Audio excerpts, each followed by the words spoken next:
আর হুমকি হামকা দিছে যে টাকা পয়সা আছে, দরকার হলে জমি যেভাবে যে কোনো কায়দায় নেব, দরকার হলে টাকা যত রকম কোটি কোটি টাকা খরচ হলে পারো জমি নিয়ে চাইবো।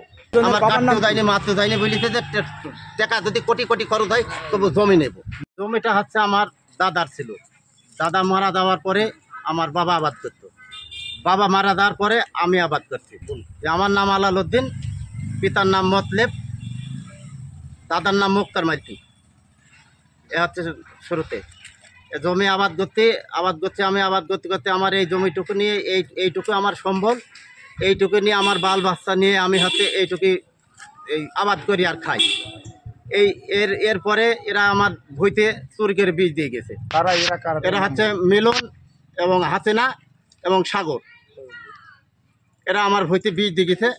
এখন আমি কি করব আর কি হবে, আমি এখন এই বাল বাচ্চা নিয়ে আমি এখন পথে বসাবে কি হবে, এখন আমি কি কোন উপায়, এখন আমার কি উপায়টা কি?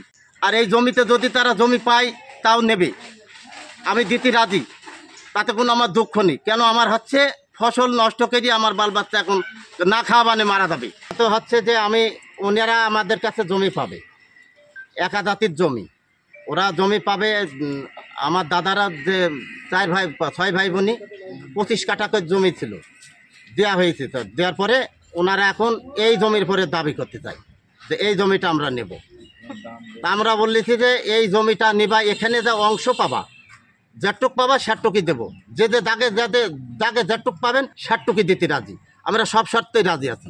এই জমিটার দাম বেশি, তাই বলতে চাচ্ছে যে এই জমিটা আমরা পুরা নেবো। যেদিনকে বীজ দিয়েছে ওরা চুরি করে বীজ দিতে চলে যাওয়ার পরে এখান থেকে আমি সংবাদ পেলাম, এখানে আমার পাশের বাড়িতে একজন ওই ধানের ভুঁইতে ধান ভুঁই দেখতে এসেছিল, উনি যাই বললো যে তোদের ভুঁইতে বীজ দিতে। এখন কিরা বীজ দিতে আমার ভুঁইতে? আমি তো বীজ কালকে পরশু দিনকে দিয়ে আসলাম, এরা বীজ দিতে আইসে লোকজন আইসে আমি দেখছি সরজমিনে আইসে দেখছি যে অথচ বীজ দিয়ে তৈরি গেছে।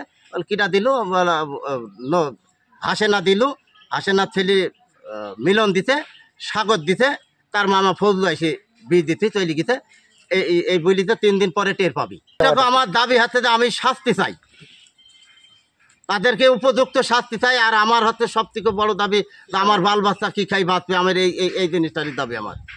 আমি তো পথে বসে এই ছাড়া আমার কোনো আবাদ নাই, কোনো কিছু নাই, আমি অসহায়।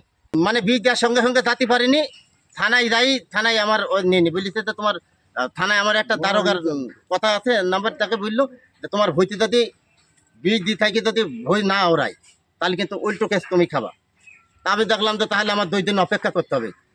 3 দিনের দিন আইসি আমার ভইয়ের অবস্থায় আমি এখন আজকে আপনাদের পর্যন্ত পৌঁছে দিছি। 4 জন এখানে বীজ দিছে, ওদের গ্রামের বাড়ি কোথায়? সীমন্তলায়। একই গ্রামে? জি, একই গ্রাম। 4 জন কি পরস্পর আত্মীয়? আমার আব্বার খালাতো ভাইরা ওরা। ওদের নাম ঠিকানা সব জানেন? জি।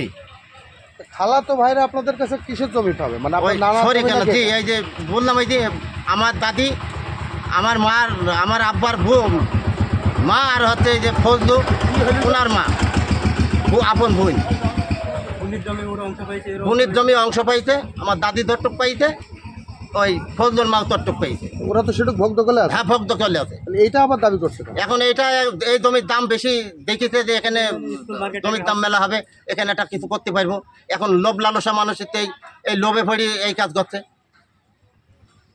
আর হুমকি হামকা দিছে যে টাকা পয়সা আছে, দরকার হলে জমি যেভাবে যে কোনো কায়দায় নেব, যে কোনো কায়দায় হুমকি দিয়ে জমি নেব, দরকার হলে টাকা যত রকম কোটি কোটি টাকা খরচ হলে পারো জমি নিয়ে চাইবো, একথাও বলেছে।